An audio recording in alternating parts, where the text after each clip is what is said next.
TNN-TV کی بین الاقوامی خبروں کے ساتھ میں ہوں بشرا خان۔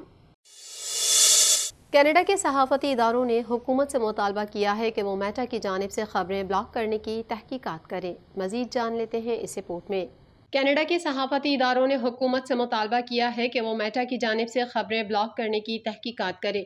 میٹا نے گزشتہ ہفتے کینیڈا میں اپنے فیس بک اور انسٹاگرام پلیٹ فارمز پر تمام صارفین کے لیے خبروں کو بلاک کرنا شروع کیا تھا، جس کے تحت انٹرنیٹ کی بڑی کمپنیوں کو خبروں کے مضامین کے لیے ادائیگی کرنا لازمی قرار دیا گیا تھا۔ تفصیلات کے مطابق کینیڈین نیوز انڈسٹری گروپس نے ملک کے اینٹی ٹرسٹ ریگولیٹر سے مطالبہ کیا ہے کہ وہ میٹا پلیٹ فارمز کی جانب سے ملک میں اپنے پلیٹ فارمز پر خبروں کو بلاک کرنے کے فیصلے کی تحقیقات کرے۔ کینیڈا کا on line news act bill C-18 جو ٹیکنالوجی کمپنیوں کو خبروں کے لیے ادائیگی کرنے کے عالمی رجحان کا حصہ ہے، جون میں قانون بن گیا تھا لیکن ابھی تک نافذ نہیں ہوا ہے۔ حکومت ان قوانین کو حتمی شکل دے رہی ہے جن کے تحت اس سال کے آخر تک قانون کے نفاذ کے بعد پلیٹ فارمز کو کچھ اشتہاری آمدنی کا اشتراک کرنے کی ضرورت ہوگی۔ خبروں کی صنعت کے گروپس نے کینیڈا کی کمپٹیشن بیورو کو ایک درخواست میں کہا کہ اپنے ڈیجیٹل پلیٹ فارم سے خبروں کے مواد کو بلاک کرنے کے اپنے فیصلے کے ذریعے میٹا کینیڈین نیوز اداروں کی خبروں کی اشاعت اور آن لائن ایڈورٹائزنگ مارکیٹوں میں مؤثر طریقے سے مقابلہ کرنے کی صلاحیت کو نقصان پہنچانا چاہتا ہے۔ یہ درخواست industry bodies, news media Canada اور کینیڈین ایسوسی ایشن آف براڈ کاسٹرز کے ساتھ ساتھ پبلک براڈ کاسٹر کی جانب سے دائر کی گئی تھی اور مسابقتی بیورو سے مطالبہ کیا گیا تھا کہ وہ میٹا کی تحقیقات کرے اور اسے خبروں کو بلاک کرنے سے روکے۔ درخواست دہندگان نے ایک بیان میں کہا، میٹا کا مسابقتی طرز عمل جس نے دنیا بھر کے ریگولیٹرز کی توجہ اپنی طرف مبذول کرائی ہے، اشتہارات اور سوشل میڈیا کی تقسیم میں اپنی پہلے سے غالب پوزیشن کو مضبوط کرے گا اور کینیڈین صحافت کو نقصان پہنچائے گا۔ کینیڈا کے ڈرائیور ایک بار پھر پمپوں پر مشکلات کا سامنا کر سکتے ہیں کیونکہ اس ہفتے گیس کی قیمتوں میں اضافے کی توقع ہے اور خزاں تک یہ قیمت ان کے قریب $2 فی لیٹر تک پہنچنے کی توقع ہے۔ مزید احوال اس رپورٹ میں۔ کینیڈا کے ڈرائیور ایک بار پھر پمپوں پر مشکلات کا سامنا کر سکتے ہیں کیونکہ اس ہفتے گیس کی قیمتوں میں اضافے کی توقع ہے اور خزاں تک یہ قیمت ان کے قریب $2 فی لیٹر تک پہنچنے کی توقع ہے۔ ماہرین کے مطابق بہت سے کینیڈین پہلے سے ہی زندگی کی لاگت میں اضافے کے ساتھ مالی مشکلات محسوس کر رہے ہیں، جن کے لیے یہ ایک اور دھچکا ہے۔ حالیہ طویل ویکینڈ میں 4 سینٹ کی کمی کے بعد جمعرات تک گیس کی قیمتوں میں 4 سینٹ کے اضافے کے ساتھ واپس جانے کی توقع ہے۔ ماہرین کا کہنا ہے کہ یہ مضحکہ خیز ہے، ہم اسیر ہیں اور گیس بڑھ جاتی ہے، تیل نیچے جاتا ہے اور گیس اوپر جاتی ہے، یہ مایوس کن ہے۔ یہ گیس پمپوں پر خوف و ہراس پیدا کرنے والا طویل مدتی اضافہ ہے۔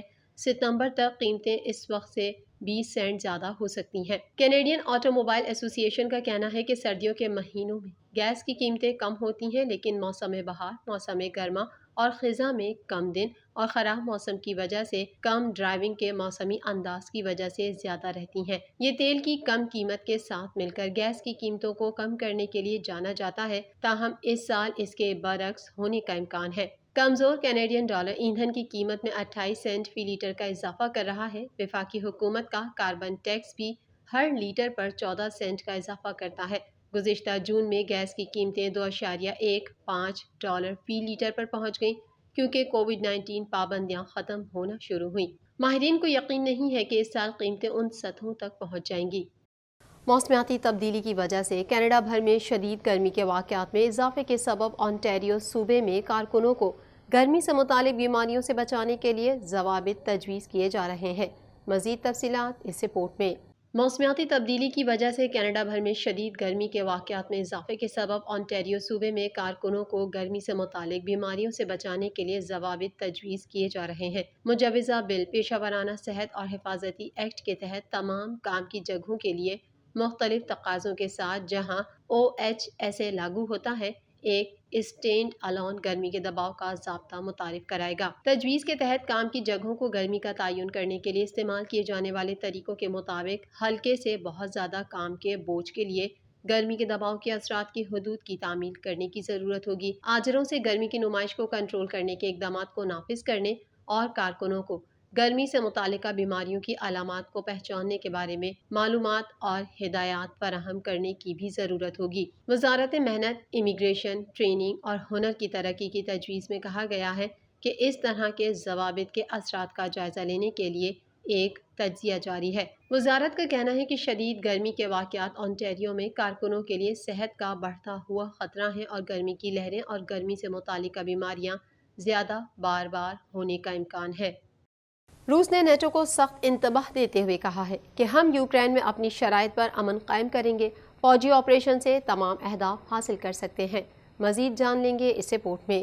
روس نے نیٹو کو سخت انتباہ دیتے ہوئے کہا ہے کہ ہم یوکرین میں اپنی شرائط پر امن قائم کریں گے، فوجی آپریشن سے تمام اہداف حاصل کر سکتے ہیں۔ غیر ملکی میڈیا کے مطابق روسی سلامتی کونسل کے نائب چیئرمین دمتری میدویدوف نے اپنے ایک بیان میں کہا ہے کہ نیٹو کا پورا فوجی اتحاد ہمارے خلاف کھل کر لڑ رہا ہے، لیکن روس اتنا مضبوط ہے کہ وہ تمام نیٹو کے ساتھ تقریباً براہ راست تصادم کا سامنا کرنے کے باوجود اپنے خصوصی فوجی آپریشن سے تمام اہداف حاصل کر سکتا ہے۔ دمتری میدویدوف نے مزید کہا کہ ہم خصوصی فوجی آپریشن کے تمام اہداف حاصل کرنے کے لیے کافی مضبوط ہیں، بالکل اسی طرح جیسے اگست 2008 میں ہمارے دشمن مغلوب ہو گئے تھے۔ تاریخ کو دہراتے ہوئے اب کی بار بھی روس یوکرین میں مغرب کو شکست دے کر اپنی شرائط پر امن قائم کر لے گا اور جیت ہماری ہی ہوگی۔ میدویدوف جو 2008 سے 2012 تک روس کے صدر رہ چکے ہیں، نے مزید کہا کہ ان کا ملک آج بھی مستحکم پوزیشن میں ہے۔ دوسری جانب اقوام متحدہ کے سیکریٹری جنرل اینٹونیو گوتریس نے دنیا میں ایٹمی جنگ شروع ہونے کا سنگین خدشے کا اظہار کر دیا ہے۔ اینٹونیو گوتریس نے کہا اس وقت جب بعض ممالک ایٹمی ہتھیار استعمال کرنے کی دھمکی دے رہے ہیں تو اس کرۂ ارض پر ایٹمی جنگ کا سایہ دوبارہ ظاہر ہو گیا ہے۔ اقوام متحدہ کے سیکریٹری جنرل کے اس سنگین خدشے کو روس یوکرین تنازع کو لے کر مختلف عالمی رہنماؤں کے بیانات اور شمالی کوریا، جاپان، امریکہ تعلقات اور دھمکیوں کے تناظر میں دیکھا جا رہا ہے۔ واضح ہے کہ امریکہ نے دوسری عالمی جنگ کے آخری ایام میں جاپان کے شہروں ہیروشیما اور ناگاساکی پر 2 ایٹمی بم گرائے تھے، جس سے لاکھوں افراد لقمہ اجل بن گئے تھے اور آنے والی کئی نسلوں کو طبی حوالے سے اس کے بد اثرات کا سامنا کرنا پڑا۔ چین کے دارالحکومت میں شدید بارشوں کے نتیجے میں ہلاکتوں کی تعداد 33 ہو گئی جبکہ 18 افراد اب بھی لاپتہ ہیں۔ مزید احوال اس رپورٹ میں۔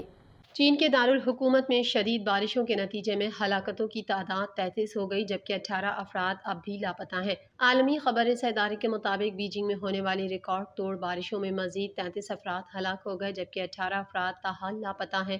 ہلاکتوں میں اضافے کا خدشہ ظاہر کیا جا رہا ہے۔ یاد رہے کہ بیجنگ کے میئر نے جمعے کے روز میڈیا کو بتایا تھا کہ چین میں ایک ماہ کے دوران بارشوں میں ہلاک اور لاپتہ ہونے والوں کی تعداد 147 ہو گئی۔ بیجنگ میں مسلسل ہونے والی بارشوں میں انفراسٹرکچر کو بھی شدید نقصان پہنچا ہے۔ ٹریفک کا نظام درہم برہم ہو گیا اور کئی علاقوں میں بجلی منقطع ہو گئی۔ چینی حکام کا کہنا ہے کہ بارشوں میں ہلاک ہونے والوں میں ریسکیو اہلکار بھی شامل ہیں، تاہم انہوں نے تعداد نہیں بتائی۔ واضح رہے کہ 2 اگست کو چین کے دارالحکومت بیجنگ میں ہونے والی بارشوں سے 140 سالہ ریکارڈ ٹوٹ گیا اور اس دن 22 ہلاکتیں ہوئی تھیں۔ TNN ٹی وی کے نیوز بلیٹن میں فی الحال اتنا ہی۔ مزید خبروں اور اپڈیٹس کے لیے دیکھتے رہیے TNN ٹی وی۔